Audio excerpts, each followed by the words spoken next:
क्या आप विश्वास कर सकते हैं कि जब एक स्त्री का सार्वजनिक अपमान हो रहा था, जब धर्म और नैतिकता के सारे बंधन टूट चुके थे, तब वहां मौजूद श्री कृष्ण, वही कृष्ण जो धर्म के रक्षक माने जाते हैं, मौन थे?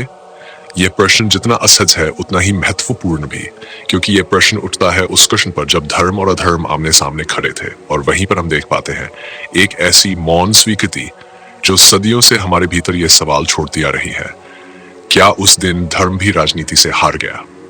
महाभारत केवल युद्ध की गाथा नहीं है, ये एक ऐसा दर्पण है जिसमें सत्ता, नीति, धर्म और इंसान की अंतरात्मा सभी प्रतिबिंबित होते हैं। और इस दर्पण का सबसे विवादास्पद प्रतिबिंब है द्रौपदी का चीरहरण, जहां न केवल राजवंश की मर्यादा टूटी बल्कि सभ्यता की आत्मा भी शर्मसार हो गई। द्रौपदी को खींचकर दरबार में लाया गया, उसके वस्त्र उतारने का प्रयास किया गया, उसकी गरिमा को कुचला गया। वहां मौजूद भीष्म, द्रोण, कृपाचार्य, धृतराष्ट्र, पांडव और दूर ही सही श्री कृष्ण भी। यह सच है कि कृष्ण ने अंततः द्रौपदी की लाज बचाई।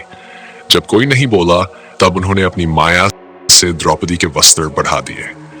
लेकिन बड़ा सवाल यह नहीं है कि उन्होंने अंत में क्या किया, सवाल यह है कि उन्होंने पहले कुछ क्यों नहीं किया।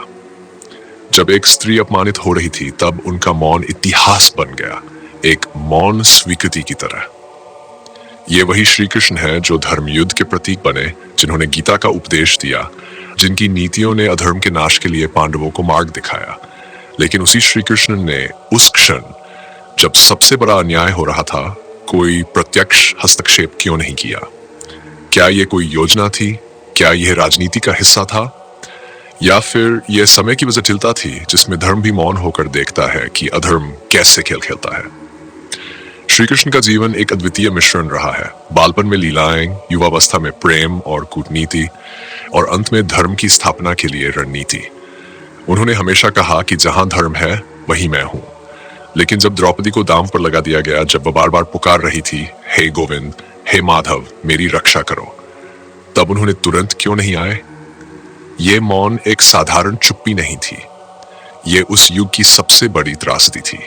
ये उस युग का वाक्षण था जब धर्म स्वयं असहाय खड़ा था। शायद श्री कृष्ण जानते थे कि समय अभी नहीं आया है। शायद वह जानते थे कि इस घटना से ही वह चिंगारी उठेगी जो अंततः युद्ध की आग बनेगी। लेकिन क्या यह औचित्य उस स्त्री के अपमान से बड़ा था? क्या किसी योजना की सफलता के लिए किसी स्त्री की गरिमा की बलि दी जा सकती है? कृष्ण ने कभी भी सीधे युद्ध को नहीं चुना। उन्होंने प्रयास किए, शांति दूत बनकर कौरव दरबार में गए, समझाया, विनती की।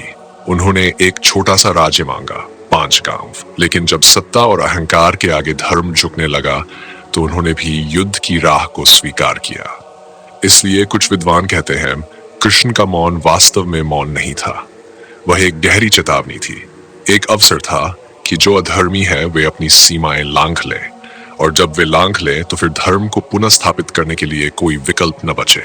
लेकिन फिर भी एक सामान्य भावुक हृदय यह सोचता है कि यदि कृष्ण चाहते तो वह अपमान रुक सकता था।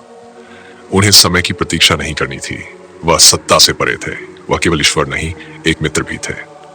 फिर क्यों उन्होंने द्रौपदी को रोका नहीं? क्यों उन्होंने पांडवों को चेताया नहीं? क्यों उन्होंने सभा के नपुंसक धर्माचार्यों को उठकर टोकने के लिए प्रेरित नहीं किया?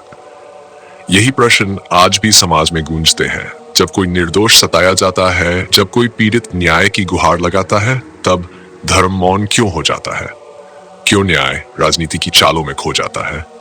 कृष्ण का मौन एक ऐतिहासिक प्रतीक बन गया है। जब धर्म सब कुछ समझते हुए भी, सब कुछ सहते हुए भी हस्तक्षेप नहीं करता। ये मौन एक यंत्रणा है जो ये दिखाता है कि धर्म को लागू करने के लिए समय, परिस्थिति और रणनीति कितनी महत्वपूर्ण हो जाती है। आज भी हम यही देखते हैं, जब समाज में अन्याय होता है तो न्याय तुरंत नहीं आता। कभी कभी न्याय भी राजनीति की बिसात पर चलता है, और जब धर्म को राजनीति के सामने झुकना पड़े तो समझ लेना चाहिए कि समय बदल रहा है। श्री कृष्ण की चुप्पी हमें यह सिखाती है कि धर्म केवल भावना नहीं बल्कि एक रणनीति भी है। यदि आप समय से पहले क्रोधित होते हैं तो परिणाम विनाशक हो सकते हैं, लेकिन अगर आप सही समय पर हस्तक्षेप करते हैं तो वही धर्म, वही न्याय वन समाज का पुनर्निर्माण कर सकता है। द्रौपदी के चीरहरण के बाद जो हुआ वह पूरा महाभारत है, और उस महाभारत की नींव उस दिन रखी गई जब एक स्त्री के वस्त्र की रक्षा के लिए एक ईश्वर को स्वयं उतरना पड़ा। कृष्ण का मौन एक प्रतीक है कि समाज की व्यवस्थाएं जब विफल हो जाती हैं, जब नीति मौन हो जाती है, जब न्याय केवल शब्द बन जाता है, तब एक मौन ईश्वर भी सामने आकर अधर्म को ललकारता है। आज के समय में जब हम अन्याय, सत्ता का दुरुपयोग, महिलाओं के प्रति अपराध और नैतिक पतन को देखते हैं, तो ये प्रश्न और अधिक प्रासंगिक हो जाता है। क्या आज भी धर्म राजनीति से हार रहा है? क्या आज भी हम किसी चिरहरण के गवाह बनते हैं और मौन रह जाते हैं? अब ये सवाल आपसे, क्या आपको लगता है कि कृष्ण का मौन न्याय का हिस्सा था या कूटनीति का परिणाम? क्या ये मौन धर्म की मजबूरी थी या एक रणनीतिक चुप्पी? अपनी राय कमेंट में जरूर दें। और अगर ये विषय आपको सोचने पर मजबूर कर गया हो तो इसे शेयर जरूर करें, ताकि और लोग भी ये समझ सकें कि कभी कभी मौन भी एक इतिहास रच देता है।